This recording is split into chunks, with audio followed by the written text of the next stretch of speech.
Coming up today on This Is True Really News, Dateline Singapore. You're going to want to stick around for this one because it has numerical significance. I'm not as impressed with Singapore anymore. Well, you won't be any more impressed after this. Well, then I'll stick around. Okay. So please like, subscribe, and follow This Is True Really News. Do I have to actually listen? No, Okay. you don't. Also, please make sure to send us any stories that you think we would be terrific at. Can I heckle you? Or, yes, you don't on a regular basis? There it is again. Generally, I mock you, not heckle you. Heckle, mock, same thing. I actually asked an umpire once at one of my kids' games Yeah. because I knew him. I said, "You won't mind if I stand directly behind home plate and heckle you during the game, do you?" He said, "Carry on. You won't mind if I throw you out, though." We're good. Yeah, Go ahead. yeah, we're all good.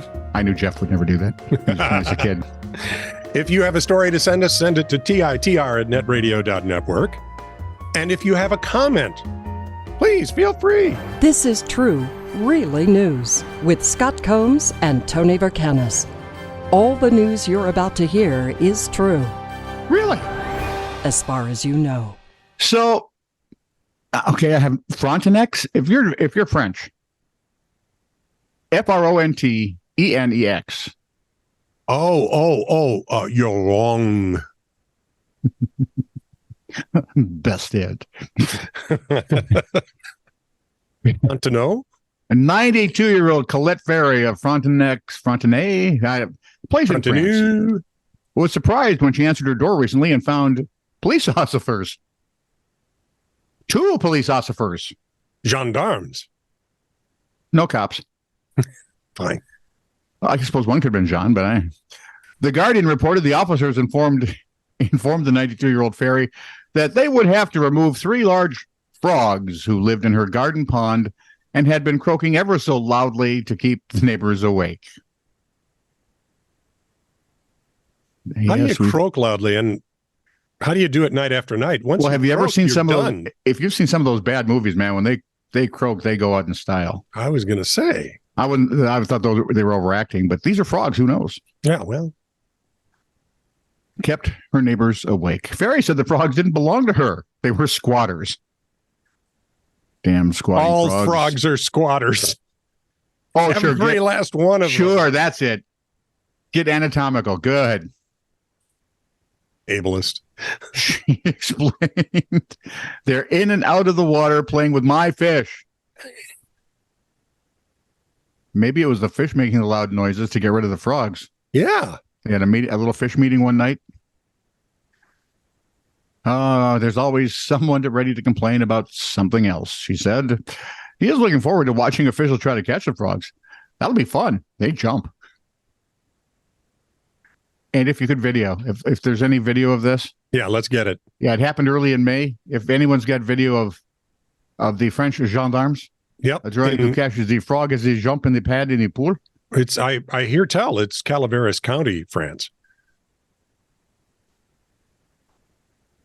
You can Google it. It'll help clear that. Dateline Singapore, Junko Shinba, 50, from Japan, and her group of friends were not expecting to spend much when they sat down. Who was the frog that did all the singing, but only when he was alone with the guy in the shoebox? Remember?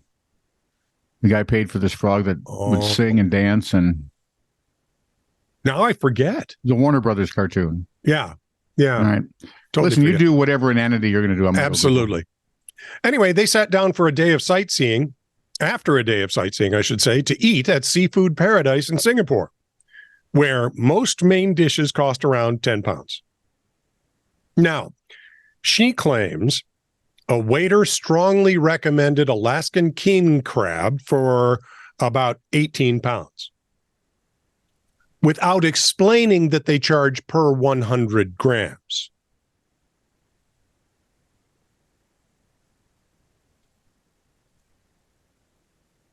Ms. Shinba, right, accused the restaurant of not properly explaining the pricing or informing the group of the crab's total weight of 3.5 kilograms before it was cooked. And that's what they based the price on. Restaurant managers insist the price was communicated twice to customers And in a statement added, the staff also informed customers the total weight of the Alaskan king crab was 3.5 kilograms to prevent any miscommunication. Staff even brought the whole Alaskan king crab to the table before preparation. The customers were seen taking photos and even selfies with the live Alaskan king crab before it was prepared. The group's bill payer reportedly said she did not have enough money to cover and asked what can be done to help. The restaurant owned by Paradise Group said it gave them a goodwill discount of 64 pounds, worth about 400 grams of live Alaskan king crab. You know, just so you guys know, Alaskan king crab is the largest of the crabs that we eat. They are enormous. And they never go for $18 per crab. They can't. I'll be so happy to move on to HR nightmares. Michigan J. Frog. Oh! One Okay. Froggy Evening. Guess who directed? Never mind. Chris Jones, one of the legendary Warner Brothers. Yeah. He and, was it Fritz Freeling? And they used Michigan J. Frog for that one TV station, Channel 23 here in town. Oh, yeah. He was back when they first started, when they were. Yep. And it was part of that loose network. Yep. Okay. Hello, my baby. Hello, my darling. Hello, my ragtime. Oh. And then, of course, anybody else couldn't hear it, so he made no money and died crazy. Yep. And we killed him off one time at Channel 23.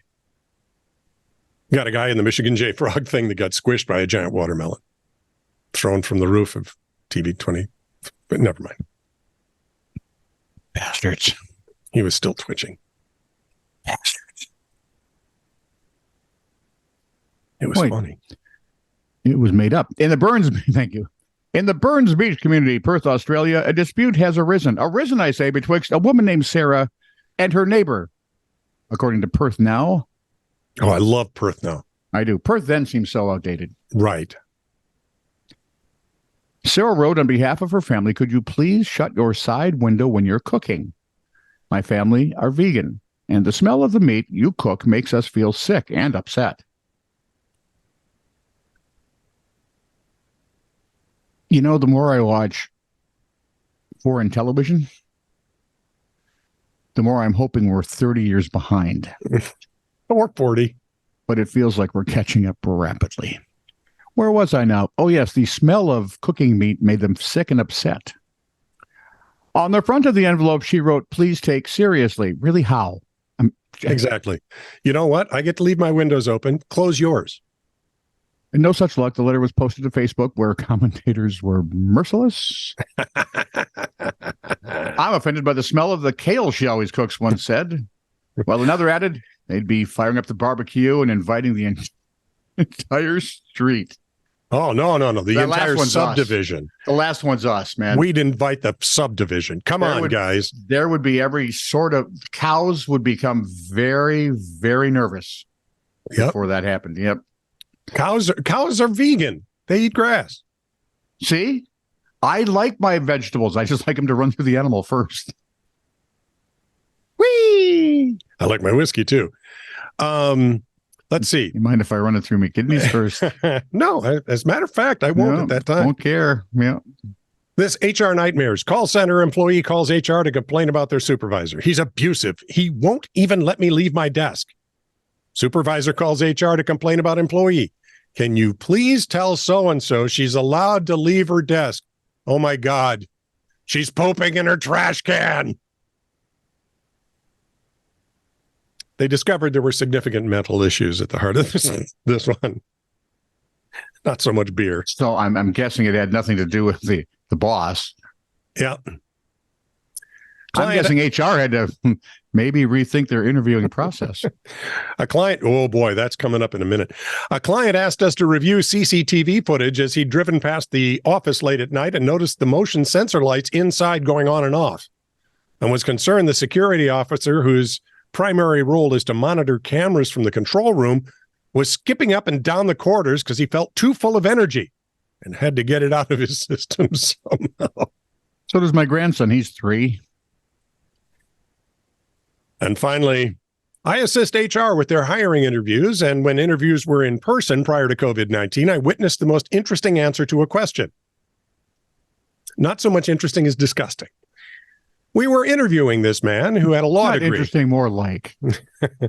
And he was very knowledgeable about the corporation. He was actually doing well in the interview. Being a safety-sensitive position, I asked him if he had any bad habits, meaning bad habits related to personal safety. He seemed to think for a moment, then blurted out, I don't wash my hands after I have personal, sexy time.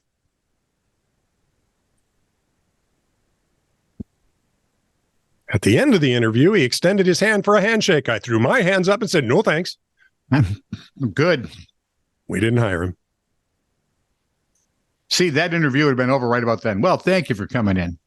Glad you stopped by. Please leave. Don't stop at the bathroom. Yeah, here, let me get the door for you. This is true, really news.